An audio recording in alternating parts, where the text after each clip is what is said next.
वाचा कल्पतरुभ्यश्च कृपा सिन्धुभ्येव च पतितानां पावनेभ्यो वैष्णवेभ्यो नमो नमः। ओम अज्ञानतिमिरान्धस्य ज्ञानाञ्जनशलाकया चक्षुरुन्मीलितं येन तस्मै श्रीगुरुवे नमः।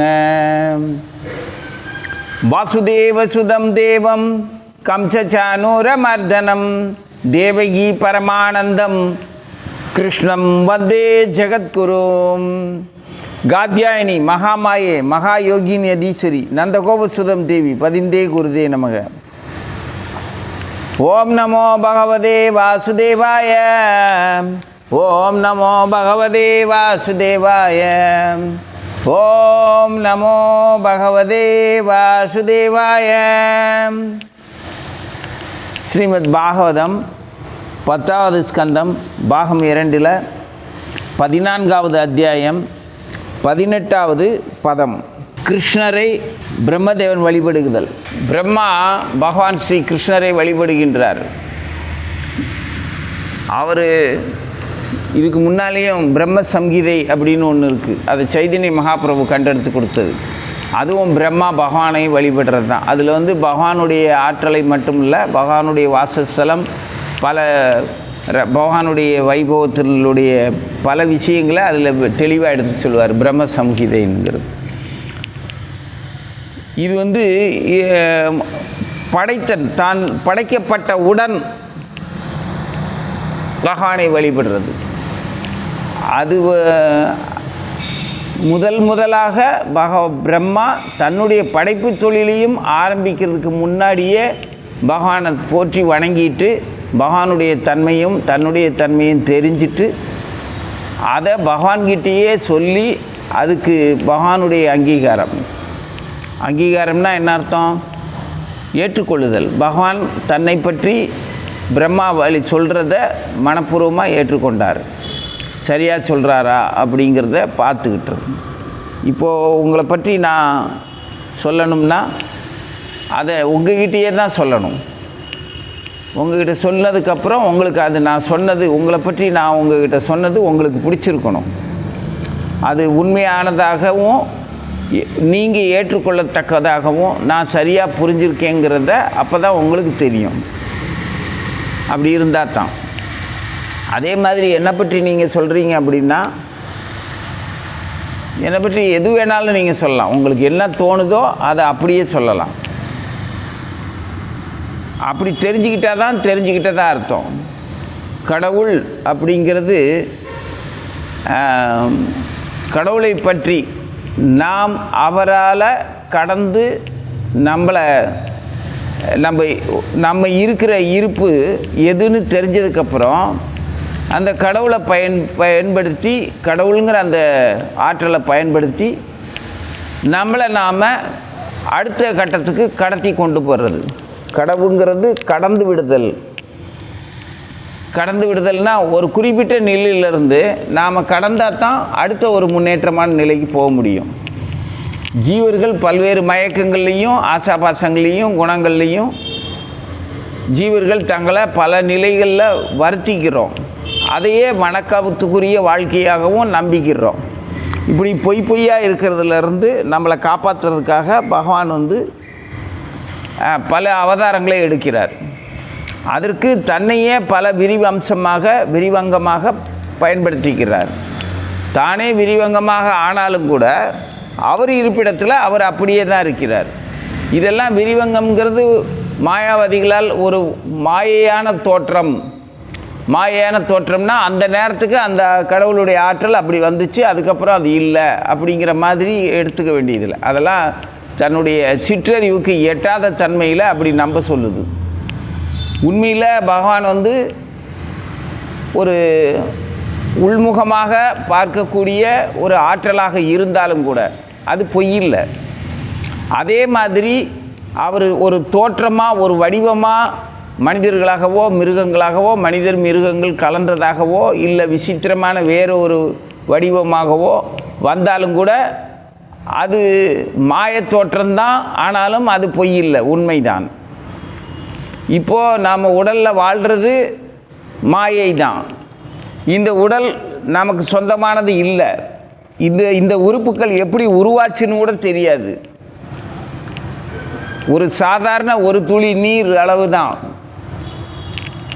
குர்ஆனில் சொல்லியிருக்கோம், நீரிலிருந்து உங்களை நான் படைக்கவில்லையா அப்படின்னு கடவுள் கேட்பார். ஒன்றுமே இல்லை, வெறும் நீர் துளியிலிருந்து நான் உங்களை படைச்சிருக்கனே அப்படின்னு கடவுளே சொல்லுவார்.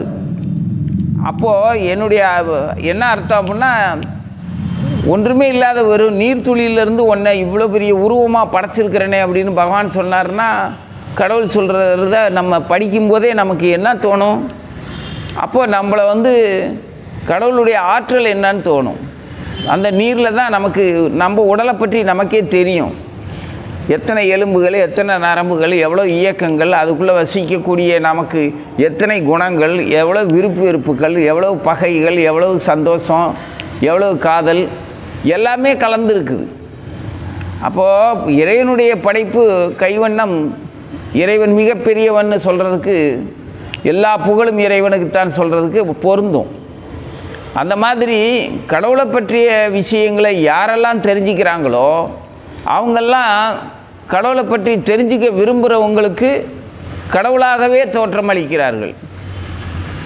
ஆக மொத்தத்தில் கடவுளை பற்றி தெரிஞ்சுக்க விரும்பும் போதே நீ கடவுள் தன்மைக்கு ஆளாயிடுற. அதில் முழுமையாக கடவுளை பற்றி தெரிஞ்சுக்கிட்டதுக்கப்புறம் கடவுளுக்கும் உனக்கும் வேறுபாடே இல்லை. அளவில் தான் வித்தியாசம் இருக்குது. அவர் பேராற்றல் மிக்கவர், நம்ம அவருடைய அங்கப்பகுதியாக இருக்கிறோம். இது தன்னடக்கம். நானுங்கிற அந்த அகந்தை வந்துருச்சு அப்படின்னா, நானும் கடவுள் தான் அப்படின்னு வந்துட்டா அழிவு பாதையை நோக்கி நம்ம போகிறோம். அது கடவுள் நம்மளை மேலே எப்படி நீ என்ன மாதிரி சொல்லிக்கலாம் அப்படின்னு கோபத்தினால் அப்படி உருவாக்கலை. அது தானாகவே நமது செயல்களே நமது மாற்றங்களுக்கு, அதாவது நம்மளுடைய இருப்பை நாம் அழித்து கொள்வதற்கு பயன்பட்டுருது. நமது இருப்பை நாம் அழிக்கும்போது நாமளும் சேர்ந்து தான் அழிகிறோம். இது ஒரு விசித்திரமானது. நீங்கள் இப்போ அந்த கணினி, கம்ப்யூட்டர் அப்படிங்கிற அந்த இதில் பல விஷயங்களை நம்ம பதிவு பண்ணி வச்சுருக்குறோம். அதுக்கு ஒரு கடவுச்சொல் ஒன்று வச்சுருப்போம், அது பேர் பாஸ்வேர்டுன்னு சொல்லுவீங்க. அது தவறாக இருந்ததுன்னா நீங்கள் பதிவு பண்ணி இருக்கிற அத்தனையுமே அழிஞ்சு போகிற மாதிரி அதில் அமைப்பை, குறிப்பிட்ட அமைப்பை வச்சுக்கலாம். அதில் தவறானது வேறு ஏதாவது அந்த கடவுச்சொல் மாறிச்சு அப்படின்னா, பாஸ்வேர்டு மாறிடுச்சு அப்படின்னா அது உள்ளே போக முடியாது. அப்படியே போனாலுமே அது இருக்கிற அந்த இருப்புகள்லாம் அழிஞ்சு போகும். அந்த மாதிரி தான் நமது வாழ்க்கையும். நமது கடவுள் அப்படிங்கிற சொல், நமது கடவுச்சொல், நமது நடத்தையினால், நமது பண்புனால், நமது குணத்தினால், நம்ம வாழும் முறையினால் எல்லாமே அந்த கடவுச்சொல் தான், பாஸ்வேர்டு தான். அது தப்பாக வச்சுக்கிட்டோம்னா நமது இருப்பை நாமளே ஒவ்வொரு தன்மையவா அழிச்சிக்கிட்டு போகிறோம். கடவுள் ஒரு மிகப்பெரிய தீபம். இது பிரம்மாவே பிரம்ம சங்கீதையில் சொன்ன வார்த்தை. மிகப்பெரிய தீபம். அந்த தீபத்திலிருந்து ஒரு சின்ன சின்ன தீபங்கள் ஏற்றப்படுது. முழுமையான தீபமும் அப்படியே தான் இருக்குது. இந்த சின்ன தீபங்களும் அலங்காரமாக அதுவும் ஜொலிக்குது. அந்த தீபத்துக்கும் பெரிய தீபத்துக்கும் அதனால் ஏற்பட்ட மற்ற தீபங்களுக்கும் அந்த சுடரில் எந்த வித்தியாசமும் இல்லை, அளவில் தான் வித்தியாசம். அதுவும் முழுமை, இதுவும் முழுமை. இந்த மாதிரி தான்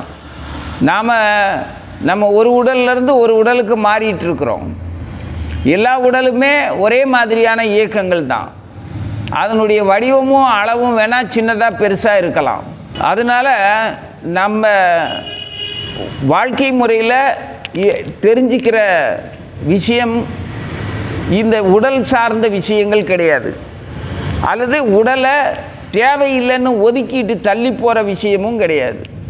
தெரிஞ்சிக்க வேண்டியது உடலை பற்றியோ உடலை கைவிடுவதை பற்றியோ தெரிஞ்சிக்கிறதுக்கு பெரிய அறிவாற்றல்லாம் தேவையில்லை. அது நடக்கும்போதே நமக்கு தெரியும். நம்ம வடிவமைக்கப்படும் போது, உருவாகும் போதும் நமக்கு தெரியும். நம்ம உடல் சிதைந்து போகிற போதும் நமக்கு தெரியத்தான் செய்யும். நமக்கு தெரியாமல் நம்ம உடலில் எந்த மாற்றமும் நடக்காது. அதனால் அதை இதை போய் ஆராய்ச்சி பண்ணிகிட்டு இருக்க வேண்டிய அவசியம் இல்லை. அதுக்கப்புறம் மரணத்துக்கு முன்னாடியோ ஜனனத்துக்கு முன்னாடியோ அல்லது மரணத்துக்கு பின்னாடியோ அல்லது ஜனனத்துக்கு பின்னாடியோ நாம் நமது வாழ்க்கையினுடைய இயக்கங்களை அதை பற்றியும் தெரிஞ்சுக்கிட்டு ஆராய்ச்சி பண்ணுறேன்னு சொல்லி கால விரயம் பண்ண தேவையில்லை. கடவுளை பற்றி மட்டும்தான் சிந்திக்கிறதுக்கு உன் காலத்தை பயன்படுத்தணும். அது கடவுளை தேடுறதா அர்த்தம் இல்லை. கடவுளுக்கு அர்த்தம் கண்டுபிடிக்கிறதுக்காகவும் காலத்தை கடத்த வேண்டியதில்லை. நான் கடவுளை தேடி போகிறேன் அப்படிங்கிறதும் பைத்தியக்காரத்தனம். கடவுள் உனக்குள்ளே தான் இருக்கிறார். உன்னுடைய ஒவ்வொரு எண்ணத்துலேயும் ஒவ்வொரு அங்கத்துலேயும் ஒவ்வொரு செயல்லையும் இருக்கிறார். அவருடைய அம்சம்தான் நீங்கிறத தெரிஞ்சுக்கிட்டேன்னா ஒன்றை உதாரணமாக வச்சே கடவுளை நீ தாராளமாக தெரிஞ்சுக்கலாம். எதுக்கு அலையணும், காடு மேடெல்லாம் திரியணும்? ஒழுக்கமாக இருந்தால் போதாது. நமக்கு அனுமதிக்கப்பட்ட அந்த உடல் செயல்களை மட்டும்தானே நம்மளால் செய்ய முடியும். உன் கைக்கு எட்டாத தூரத்தை நீ எப்படி தொடுவ? அதுக்கு எதுக்கு ஓடுற? சொல்லலாம் என்ன வேணாலும், புத்திசாலித்தனம் மாதிரி எல்லாம் பொய். நான் அந்த நானுங்கிற அகங்காரம், அந்த அகங்கார உணர்வு போயிடுச்சு அப்படின்னா ஜீவனுக்கு அந்த நானும் தேவைதான். நான் ஒரு தொண்டன் அப்படின்னு நம்பினா மிகப்பெரிய ஆற்றலுக்கு நான் தொண்டு செய்ய கடமைப்பட்டவன், அங்கம் எப்போதும் முழுமைக்கு சொந்தம் அப்படிங்கிற அறிவு இருந்துச்சுன்னா அந்த நான் மரியாதைக்குரிய வணக்கத்துக்குரிய நான். அது உன்னை வழி நடத்தி கூட்டிகிட்டு போகும். அடியேன் அப்படிங்கிறது. அதே சமயத்தில் நான் தான் எல்லாம் எனக்குத்தான் அப்படிங்கிற அந்த நானுங்கிற அந்த பொய் அகங்காரம் அது வந்துச்சு அப்படின்னா அப்போ நம்மளை நாமளே சிதைச்சிக்கிற தன் இருப்பை அழித்து கொள்ளக்கூடிய பாதையில் போகிறோம்னு அர்த்தம். இவ்வளவுதான். அழிக்கப்பட்டாலும் அந்த நான் இருக்கத்தான் செய்யும். அந்த நான் மறுபடியும் வேறொரு உடலை எடுக்க போகுது, திரும்ப அதே மாதிரி வாழப்போகுது. அதுலேயும் பயிற்சியில் தன்னை அடக்கமாகவும் தொண்டனாகவும் சேவகனாகவும் முழுமைக்கு சொந்தமான அங்கமாகவும் செயல் விளைவுகளுக்கு உட்பட்ட ஒரு ஜீவனாகவும் தன்னை புரிஞ்சிக்கிட்டால் அந்த நான் அவனை காப்பாற்றும். அடுத்தடுத்து கடவுள்கிட்ட கொண்டு போய் சேர்த்துரும். கடவுள் பார்க்கும்போது தன்னைத்தானே பார்க்குற அந்த ஒரு உணர்வு அவனுக்கு வந்துடும். இதில் மாயாவாதம் கிடையாது, எதுவும் பொய்யும் கிடையாது, எதுவும் நெசமும் கிடையாது. மாற்றங்களுக்குரிய நமது முறைகள் அவ்வளவுதான். இந்த இயக்கம் பிரபஞ்சம் முழுவதும் இருக்குது. இதை ரொம்ப ஆராய்ச்சி பண்ண வேண்டிய அவசியம் இல்லை. இதுக்கு முன்னால் பெரிய ஆராய்ச்சியெல்லாம் பண்ணி தெரிஞ்சு கடவுளை புரிஞ்சு தன்னையும் கடவுளையும் ஒப்பிட்டு அல்லது தன்னையும் கடவுளையும் வேறாக பார்த்து எல்லா வகையிலையுமே நமக்கு முன்னோர்கள் சொல்லி கொடுத்துருக்குறாங்க. நமக்கு விருப்பப்படி நம்ம கடவுளோடையும் நம்மளோடையும் சேர்ந்தே வாழலாம். நாம் நமக்கு விரோதமாகக்கூடாது, நாம் கடவுளுக்கு விரோதமாகக்கூடாது. கடவுள் நமக்கு எப்போதுமே விரோதமாக மாட்டார். அவர் நம்மளை அழிக்கிறதும் இல்லை, வேண்டியதை இவனை மறுபடி சுகபோகமாக இந்த உடலையே வச்சிருக்கணும்னு சொல்லி அருள் புரிய போகிறதும் கிடையாது. அவருடைய அருளெல்லாம் இந்த மாற்றங்களையும் இந்த இயற்கையான சுபாவங்களையும் புரிஞ்சிக்கிட்டு ஜீவன் தன்னை உணர்ந்து தன்னிலை மாறாமல் அதே மாதிரி அவரை போலவே இயங்கணுங்கிறது தான் அவருடைய விருப்பம். அவர் அப்படித்தான் இயங்கிக்கிட்டு இருக்கிறார். உள்ளும் புறமுமாக எங்கும் நிறைந்து இயங்குகிறார். அதைத்தான் பிரம்மா இப்போ நேரடியாக சொல்கிறார். நீர் இன்று உம்மையும் உமது கற்பனை கெட்டாத சக்தியினால் படைக்கப்பட்ட இந்த தோற்றங்களையும் இன்று எனக்கு காண்பிக்கவில்லையா? முதலில் நீர் தனியாக தோன்றினீர், பிறகு நீர் உம்மை பிருந்தாவனத்தில் உள்ள கன்றுகளாகவும் உமது நண்பர்களான ஆயர்குல சிறுவர்களாகவும் தோன்ற செய்து கொண்டீர். அடுத்து நீர் சம எண்ணிக்கையுடைய சதுர்புஜ விஷ்ணு வடிவங்களாக தோன்றினீர். அவ்வடிவங்கள் அனைத்தும் நான் உள்ளிட்ட உயிர்கள் அனைவராலும் வணங்கப்பட்டு கொண்டிருந்தனர். அதன் பிறகு நீர் சம எண்ணிக்கையுடைய முழு பிரபஞ்சங்களாக தோன்றினீர்.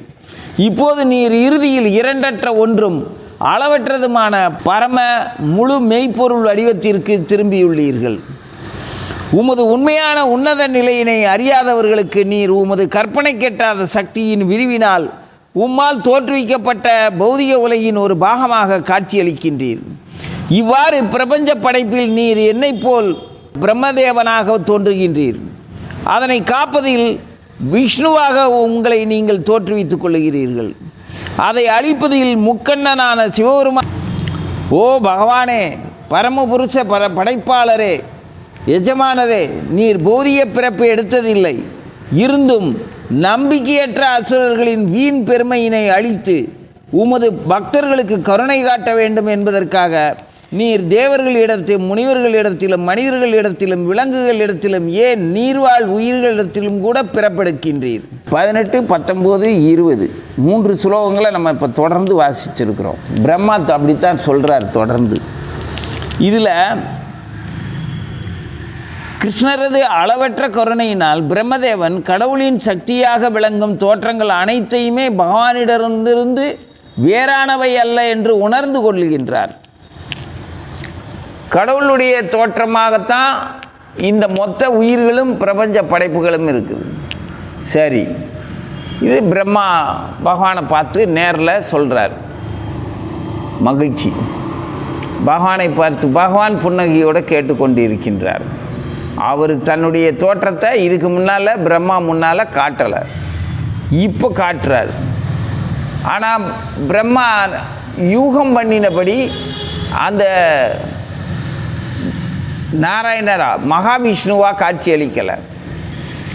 இப்போ கோகுலத்தில் சின்னஞ்சிறுவர்களாக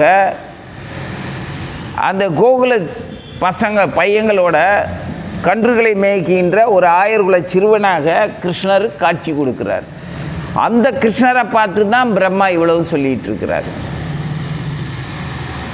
நீங்கள் தான் நான் படைக்கப்பட்டவுடன், அதாவது நான் தோன்றியது, எனக்கே எப்போ நான் தோன்றினேனோ அப்போ எனக்கு என்னுடைய இருப்பை தெரிந்து கொள்வதற்காக நான் திண்டாடிட்டு இருந்தப்போ இருந்த அதே கடவுள் தான் இப்போ நீங்கள் என் முன்னால் ஒரு ஆயர்குல சிறுவனாக காட்சி கொடுக்குறீங்க. நீங்கள் எப்படிப்பட்டவர், என்னவாக அவதரித்திருக்கிறீர்? மச்சமாக நீர்வாழ் பிராணியாக வந்தீங்க, நரசிங்கராக வந்தீங்க. அது சிங்க முகமும் மனித உடலுமா, அதான் நரசிங்கம். அப்படியும் தோன்றினீர்கள். தேவர்களுக்கு இடையில் தோன்றினீர்கள். கூர்மமாக வந்தீங்க, தேவர்கள் மத்தியில் மோகினியாக வந்தீங்க. எல்லாத்தையும் சொல்கிறாரு பிரம்மா. இது எல்லாமே நீங்கள் தான் அப்படின்னு கிருஷ்ணராக வந்ததுக்கப்புறம்தான் அவருக்கு தெரியுது.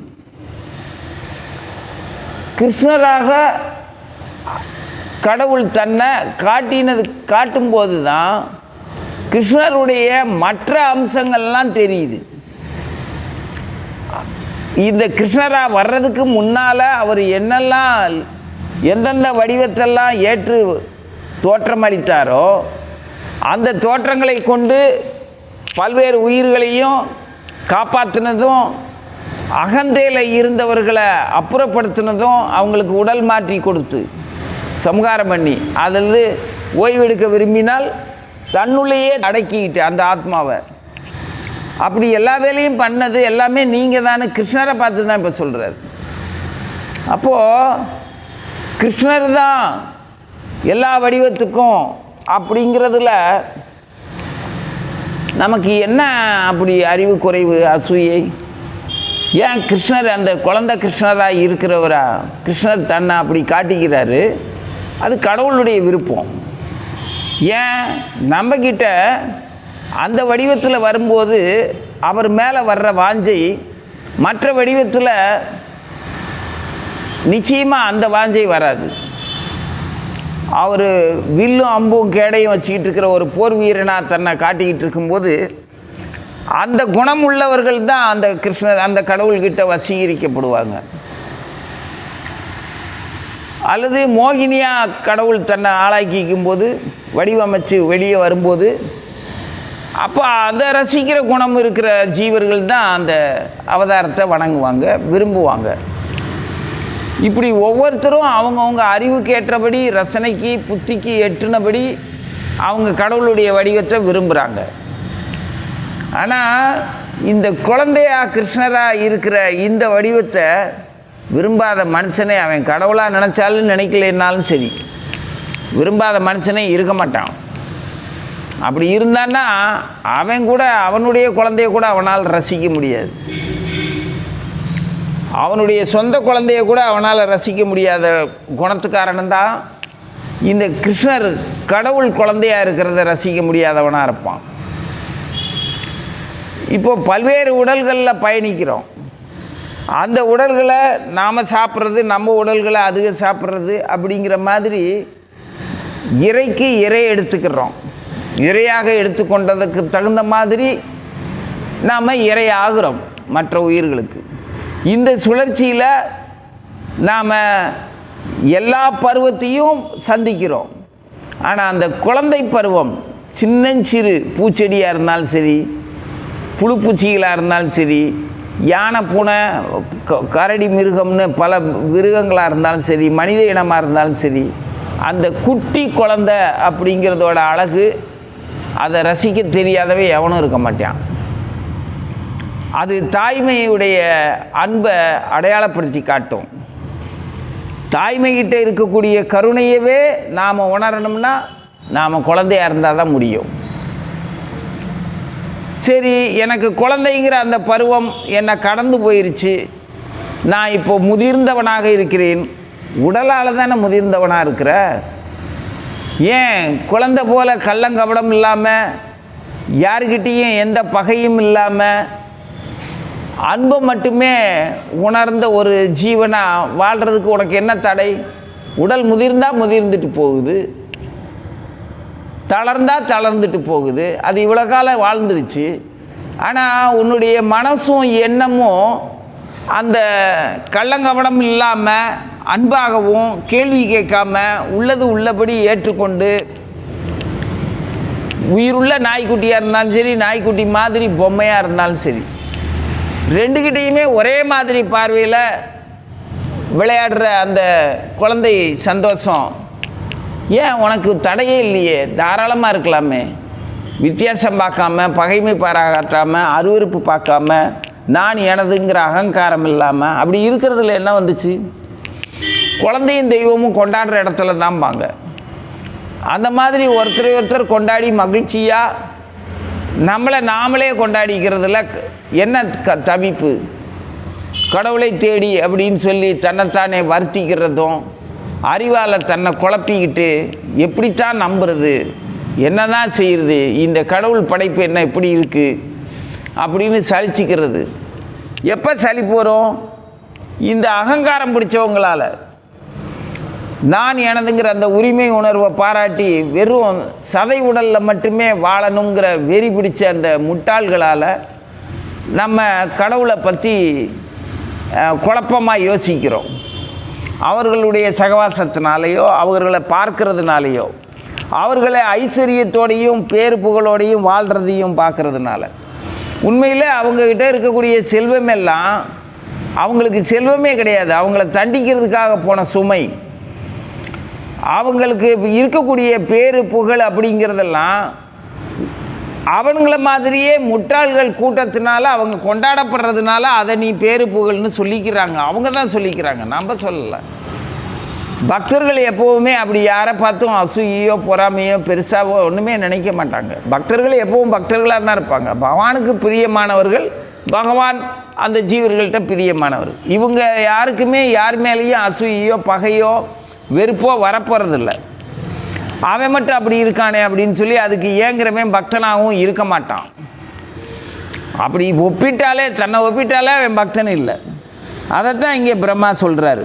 பரம படைப்பாளரே அப்படிங்கிறாரு, எஜமானரே அப்படிங்கிறாரு. இந்த பௌதிக பிறப்பு நீங்கள் எடுத்ததில்லை, இருந்தும் நம்பிக்கையற்ற அசுரர்களின் வீண் பெருமையினை அழித்து உமது பக்தர்களுக்கு கருணை காட்ட வேண்டும் என்பதற்காக நீர் தேவர்களிடத்திலும் முனிவர்களிடத்திலும் மனிதர்களிடத்திலும் விலங்குகளுக்கு மத்தியிலும் ஏன் நீர்வாழ் உயிர்களிடத்திலும் கூட பிறப்பெடுக்கின்றீர். உண்மையிலே அவர் பிறப்பெடுக்கவே இல்லை, பிறப்பெடுக்கிறதாக சொல்லப்படுகிறது. அது நமக்கு அப்படித்தான் புரியும். சூரியன் உதயமாகுது அப்படின்னு சொன்னால் தான் நமக்கு பிடிக்கும், புரியும். அதுக்கு மேலே ஆராய்ச்சியெல்லாம் பண்ண வேண்டிய அவசியம் இல்லை. சூரியன் அஸ்தமனமாகிறது, ஆனால் சூரியன் உதயமாவதும் இல்லை அஸ்தமனமாவதும் இல்லை அப்படிங்கிறது உண்மையாக இருந்தாலும் அந்த உண்மையை சொல்லி போராடிக்கிட்டு எல்லாம் பொய் அப்படின்னு சொல்லி பதட்டிக்கிட்டு நம்ம நிம்மதியை அழிச்சிக்க வேண்டியதில்லை. உதயமாகிறதுனா உதயமாகிறதுன்னு சந்தோஷமாக அனுபவிக்க வேண்டியது தானே. அது உதயமாகிற பொழுதில் இருக்கக்கூடிய சூரியனை நீ பார்த்து வணங்குற மாதிரி உச்சி காலத்தில் இருக்கிற சூரியனை பார்த்து வணங்கிடுவோமா? முடியாதுல்ல. அப்போது நமக்கு எந்த வகையில் நாம் அது எண்ணமும் செயலும் புலன்களும் புத்தியும் எப்படி நம்மளை நாம் பார்த்துக்கணும், எப்படி நாம் கடவுளை பார்த்துக்கணும், எப்படி நாம் நம்மளை அமைதியாகவும் மகிழ்ச்சியாகவும் திருப்தியாகவும் வச்சுக்கணும் அப்படிங்கிறது கடவுளுடைய விருப்பத்தின்படி அவர் காட்சி கொடுக்குறார். எப்படி இருந்தால் நாம் மகிழ்ச்சி அடைவோம்னு அதுலேயும் குதர்க்கமாக யோசித்து அதுக்கு காரண காரியங்களை கண்டுபிடிச்சி அதுக்கு ஒரு விளக்கம் சொல்லணும் அப்படின்னா தன்னைத்தானே தனது சக்திக்கு மீறி அந்த கடவுளை தன்னுடைய அறிவுக்கு எட்டாத அந்த பரம்பொருளை அதை விமர்சனம் பண்ணுறதுக்கு ஆளை நினைக்கிறது பைத்தியகார்த்தனம். அதுக்காக அதுக்கு முயற்சி செய்யக்கூடாதுன்னு சொல்லலை. நீ தூய அன்பை காட்டு, பகவான் அவருடைய எல்லை முழுவதையுமே காட்டுவார். எங்கேயோ இருக்க மாட்டோம். அப்போ நம்ம இவ்வளோ நாளும் நம்ம கடவுளோடு தான் வாழ்ந்திருக்கோம். அதனால தான் நமக்கு இந்த அமைதியும் புத்தியும் இந்த நல்வழி பாதையில் கடவுளை தெரிஞ்சிக்கக்கூடிய ஆற்றலும் நமக்கு கிடச்சிருக்கு. அப்போ ஆரம்பத்திலேருந்தே நம்ம கடவுளோடு தான் இருந்திருக்கோம். கடவுள் கூடவே இருந்து தான் கைப்பிடிச்சு அழைச்சிட்டு வந்திருக்கிறாரு. இன்றைக்கி பௌதிக உலகத்தில் அப்பா அம்மா அப்படிங்கிறது குழந்தையாக இருக்கும்போது அந்த குழந்தைய அந்த தாயும் தகப்பனும் வளர்ந்த அந்த ஆணும் பொண்ணும் தாங்கள் பெற்ற அந்த பிள்ளையை எவ்வளோ பாசமாக வளர்ப்பாங்க. சீராட்டி பாராட்டி பால் ஊட்டி குளிப்பாட்டி சிங்காரிச்சு நல்லா வளர்ப்பாங்க. அது அந்த குழந்தைக்கு தெரியாது. ஆனால் வளர்ந்ததுக்கப்புறம் தெரியாது. ஆனால் வாழ்ந்துக்கிட்டு இருக்கும்போது எப்படியெல்லாம் தன்னை அலங்கரித்தவங்க தன்னைங்களை சுமந்தவங்க ஒருத்தரையும் காணோம்னா அடையாளம் தெரியாத மற்ற மனிதர்கள்ட்ட அந்த குழந்தை இருக்காது. நிம்மதி இல்லாமல் அழுகும். அதே தாயின் தகப்பனும் வந்த உடனே சந்தோஷமாக அவங்கக்கிட்ட இருந்துக்கும்.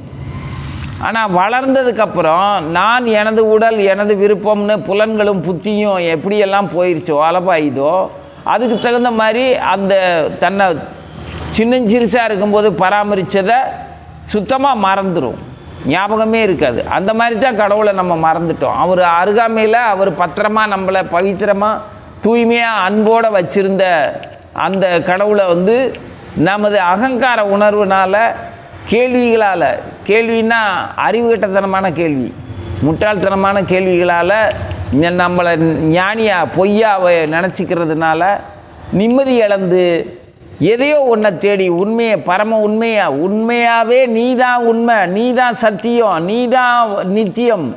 ஆனால் நித்தியமாக இருக்கிற நீ, நித்தியமாக சத்தியமாக இருக்கிற நீ, உண்மையாக இருக்கிற நீ ஒன்றை பொய்யா நினச்சிக்கிட்டு உண்மையை வேற எங்கேயோ தேடிக்கிட்டு இருக்கிறோம். பொய் பின்னால் போய் தேடிக்கிட்டு இருக்கிறோம். இதுதான் அந்த மாயை. அந்த மாயையிலேருந்து விடுபடுறதுக்கு தான் பகவான் குழந்தையாகவும் வந்தார், கூடவே சேர்ந்து வாழ்ந்தார்.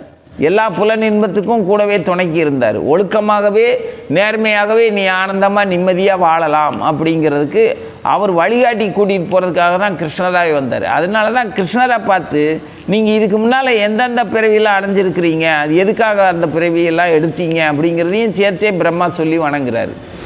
பகவானுடைய தோற்றத்தை பற்றி பிரம்மா அவர் தான் என்ன தெரிந்து கொண்டாரோ அதெல்லாம் தெரிஞ்சதுக்கு அப்புறம்தான் அவருக்கு படைப்புக்கான ஆற்றலே வருது. அதே மாதிரி இந்த பிரபஞ்சத்தையே படைக்கிறதுக்கு பகவானே தன்னை பிரம்மதேவனாகவும் பிரம்மாங்கிற அந்த ஒரு ஜீவனா அது தன்னை பிரம்மாவாக ஆக்கிக்கிட்டார். ஆக்குனதுனால அந்த பிரம்மா மகாவிஷ்ணு கிடையாது. அங்கே புரிஞ்சுக்கணும், பிரம்மா தான். அதே மாதிரி கடவுள் தன்னுடைய அங்கமாக ஒன்றா படைச்சிருக்கிறார் உயிர்களை, உனக்கு ஒரு உடல் கொடுத்துருக்கிறாரு. ஆனால் நீ கடவுள் கிடையாது. அதே மாதிரி பிரம்மா தான். பிரம்மா கடவுளாகலை. ஆனால் பகவான் தன்னை பிரம்மாவாக வடிவமைச்சு அங்கே வச்சிருக்கிறார். அதனால தான் பிரம்மா தளித்து நின்று தன் இருப்பு தெரிஞ்சு இறைவனை பற்றி தெளிவாக சொல்லுகிறார். அன்பு ஒன்றால் மட்டும்தான் இறைவனை புரிந்து கொள்ள முடியும். அப்படி புரிந்து கொள்வதற்காக புரிஞ்சுக்கிட்டதுக்கப்புறம் என்ன செய்யணுமோ அதுவும் அன்பு தான். புரியாமல் இருக்கும்போது என்ன செய்யணுமோ அதுவும் அன்பு தான். ஆக அன்போடு இருக்கிறது மட்டும்தான் நமக்கு நம்மளுடைய சொந்த இயல்பும் அமைதியும் ஆனந்தமுமே தவிர ஆராய்ச்சி பண்ணுறதோ வியாக்கியானம் பண்ணிட்டு விளம்பரம் பண்ணிக்கிட்டு இருக்கிறதோ அந்த மற்ற முட்டாள்களால் மூடர்களால் மிருத்யுவால் மரணத்தினால் வாழ்க்கையை அமைச்சிக்கிட்ட ஒருத்தனால் நம்ம கொண்டாடப்படுறது கூட நமது பொய்யான அந்த கொண்டாட்டத்துக்கு கூட நம்ம மயங்க தேவையில்லை. அதை பற்றி யோசிக்க வேண்டிய அவசியமே இல்லை. நிம்மதியாக கடவுளை பற்றி மட்டும்தான் யோசிக்கணும். அதே கடவுள், அதே இறைவன், அதே ஜீவர்களுக்கு மத்தியில் அவர் பரம சாட்சியாகவும் ஒவ்வொரு ஜீவனு கூடயும் இருக்கிறார். அப்படிங்கிறதுனால அந்த ஜீவனுடைய அஞ்ஞான ஸ்திதியில் அது தன்னைத்தானே ஒரு கேடான நிலைக்கு, அவல நிலைக்கு ஆளாக்கிக்கிறதையும் பார்த்துட்டு அருவருப்படைய வேண்டிய அவசியமும் பக்தனுக்கு கிடையாது. அவர்களால் நீ தீட்டுப்படவும் மாட்டா, தீண்டப்படவும் மாட்டா, எந்த துன்பமும் உனக்கு வரப்போகிறதில்ல. நாம் அவங்கள அந்த மாதிரியான ஒரு அசூயானவர்களை பார்த்து நாம் அசூயை அடைஞ்சோம்னா நாம் அவங்க நிலைக்கு கீழே வீழ்ச்சி அடைவோமே தவிர இறைவனை நோக்கி முன்னேற மாட்டோம். அதனால் சகல ஜீவர்களையும் சமதர்சின அப்படின்னு பகவான் பகவத்கீதையில் சொல்லுவார். அந்த மாதிரி எல்லாத்தையும் சமமாக பார்த்தோம்னா தெரியும். சமமாக எப்படி பார்க்குறது? சமமாக பார்க்குறதுனா தன்னுடைய உடற்புலன்களுக்காக, அதை திருப்திப்படுத்திக்கிறதுக்காக, பசியோ இல்லை தட்பவெப்பத்தினாலேயோ பெருந்தீனியினாலேயோ தன்னை வளர்த்துக்கிறதுக்காக மட்டுமே வாழ்கிறவங்களுக்குள்ளேயும் பகவான் இருக்கிறார். ஆனால் அந்த ஜீவன் பகவான் இருப்ப உணர்ந்து பகவானுடைய பரம சாட்சியை உணர்ந்து வாழ தெரியாமல் தனக்கு பகவானால் வழங்கப்பட்ட உடலால் அவன் வாழ்ந்துக்கிட்டு இருக்கிறான். ஆனால் நாம் பகவானால் வழங்கப்பட்ட உடலை பயன்படுத்தி நமக்குள்ளே இருக்கக்கூடிய பரம சாட்சியாக இருக்கக்கூடிய பகவான் பார்த்துட்ருக்கிறார். நம்மளை நம்ம பேசுகிறத கேட்டுட்ருக்கிறாரு, நினைக்கிறத நமக்கு அந்த நினைப்புக்கு தகுந்த மாதிரியான பாதையில், வாழ்க்கை பாதையில் அழைச்சிட்டு போகிறாரு. அப்படிங்கிற அந்த பாதுகாப்பு உணர்வு இருக்கிறத நம்பி நிம்மதியாக இருந்தால் சம தரிசனம் தானாக வந்துடும். ஆனால் யாரை பற்றியாவது பகவானுடைய பாதுகாப்பில் நம்ம இல்லை, பகவான் நம்மளை கைவிட்டுட்டார், அல்லது பகவான்கிற ஒருத்தரை நம்மளால் கண்டுபிடிச்சி கைப்பிடிச்சி துணைக்கி வச்சுக்க முடியல இப்படின்னு கோலத்தனமாக நினச்சோம்னா சம தரிசனத்துக்கு பாதைக்கு போக மாட்டோம். விருப்புகளால் அலக்களிக்கப்பட்டு அஞ்ஞானத்தில் வீழ்ந்து அநியாயமாக துன்பப்படுவோம். நியாயமாக துன்பப்பட்டால் பரவாயில்ல, அநியாயமாக துன்பப்படக்கூடாது. அதனால பகவானுடைய பாதுகாப்பில் எப்பொழுதும் இருக்கிறோம். பகவான் வழி நடத்துகிறார். அவருடைய பாதையில், அவருடைய அன்பில் நாம் அவருடைய அன்பை வளர்த்து கொள்ள வேண்டுமே தவிர நமது அன்பை அவர் மீது வளர்த்து கொள்ள வேண்டும் தவிர வியாக்கியானம்லாம் பண்ணிக்கிட்டு கேள்வி கேட்டுக்கிட்டு மல்லுகட்டிக்கிட்டு இருக்க வேண்டிய அவசியம் இல்லை. அன்பு ஒன்று தான். மனுஷ பிறவி கிடைச்சதுக்கப்புறமோ, மனுஷ பிறவி முடிஞ்சதுக்கப்புறமோ, மனுஷ பிறவி கிடைக்கிறதுக்கு முன்னாடியும் நம்ம கூட இருந்தது கடவுள். அப்படிங்கிற அந்த கடவுளோட அன்பு தான். जय श्री कृष्ण चैतन्य प्रभु नित्यानंद श्री अद्वैत कदाधर शिवाचार्य गौर भक्त वृंदा हरे कृष्ण कृष्ण कृष्ण हरे हरे हरे राम राम राम हरे हरे। ओम नमो भगवते वासुदेवाय।